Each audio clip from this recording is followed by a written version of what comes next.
Zdravo. Živjo. Kaj pa si ti pripeljal v reko?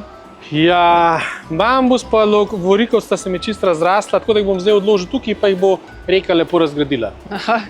Pa ti veš, da sta to obe okrasni rastlini, ki hitro pobegneta iz vrta v naravo.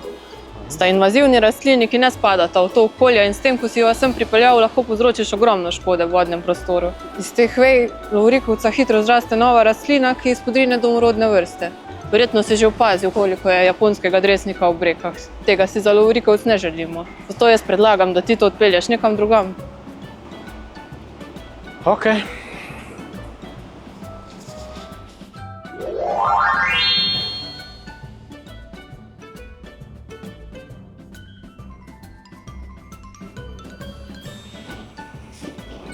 Živjo. Živjo. Kaj pa ti tukaj? Ja, doma sem obrezal bambus pa lovorikovec, zdaj sem pa mislil tudi to odložiti, da se bo lepo razgradil.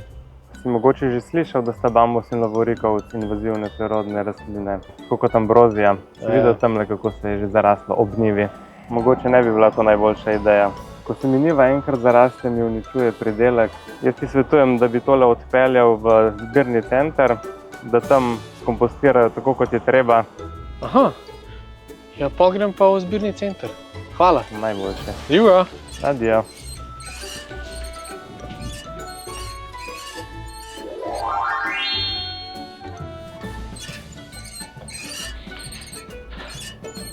Živjo. Živjo, kaj pa imaš to? Ja, jaz sem doma obrezal bambus pa lovorikovec in potem so me podučili, da tega ne smem odlagati v naravo, ampak moram pripeljati k vam v zbirni center. Pohvalno, da si se odločil ostanke invazivk pripeljati v naš zbirni center. Tukaj jih bomo varno industrijsko kompostirali, s tem jih bomo uničili in preprečili širjenje v naravi. No, super.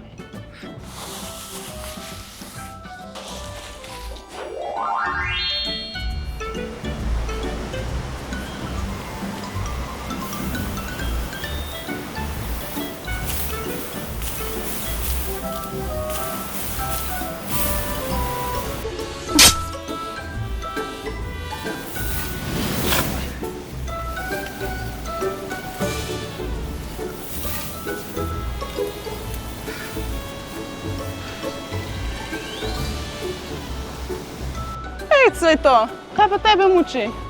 Ta bambus se mi je čisto razrasel, pa ne da se mi to skozi voziti v zbirni center.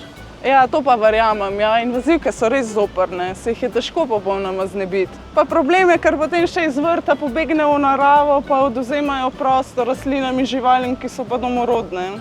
Veš kaj, jaz ti predlagam, da si raje poiščeš eno domorodno vrsto, pa bo bolj prijazna in tebi in naravi. Cool. Jaz imam doma na vrtu bambus, pa lovorikovec in za te, da sem zdaj zvedel, da sta invazivni rastlini, pa hkrati še škodljivi za okolje. Tako da sem se odločil, da bi zdaj to zamenjal. Ja, to je super. Verjetno imamo ideje, s čim zamenjati. Ne? Recimo, za živo mejo je povsod pri nas najbolj priporočljiv beli gaber. Beli gaber je pri nas doma v gozdovih kot drevo. Če ga pa vsako leto dvakrat strižemo, nastane pa takle kvadr za živo mejo, se pravi zeleni zid. No, tale beli gaber je meni zelo všeč, ampak imamo mogoče na voljo tudi kakšne alternative.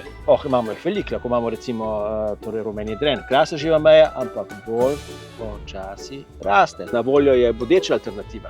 Priporočam glok.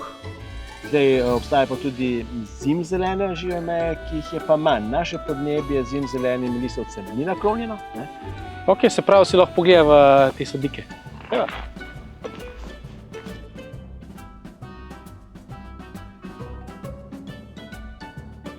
No, jaz sem zelo vesel, da sem se danes nekaj novega naučil. V bistvu se ne zavedamo, koliko velikih invazivk imamo v okolici svojih vrtov.